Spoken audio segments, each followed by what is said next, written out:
we're going to take a quick look back now that we're more than 6 months through the year and see where we stand with some of these predictions. Now, these aren't predictions I made. These were forecasting predictions from the Mortgage Bankers Association, as well as the NAR, and even from Realtor.com.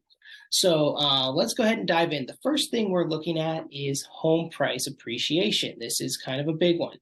All right, so Realtor.com predicted an average home price appreciation of about 5% throughout 2023.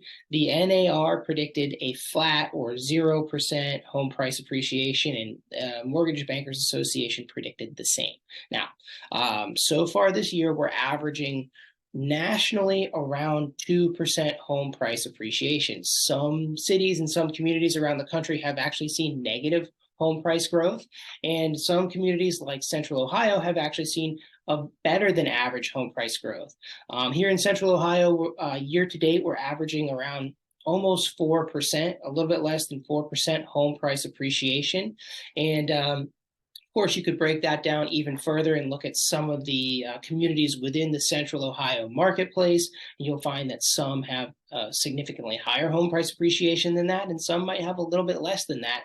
But the average overall is around 3.6 to almost 4%. So not too far off, actually, from some of those predictions. Now, as far as interest rates go, this is another big one that we talked about earlier this year. Mortgage Bankers Association predicted that throughout 2023, we were going to have a final average of around 5.2% as far as the 30 years fixed interest rate goes.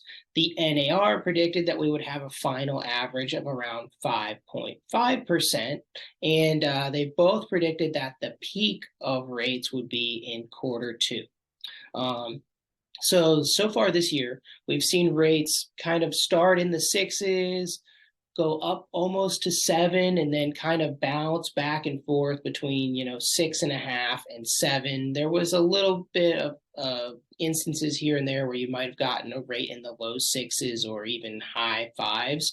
But for the majority of the year, we've seen rates above 6.5 and a little bit below 7.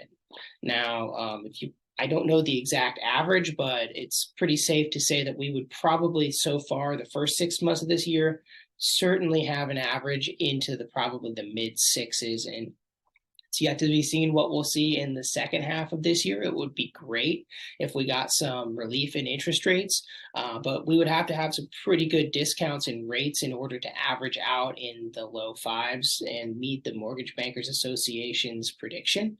So my guess is they're going to be off by just a little bit. These rates will probably average out in the 6s or mid 6s for the entire year, but we'll have to wait and see what happens the rest of this year. So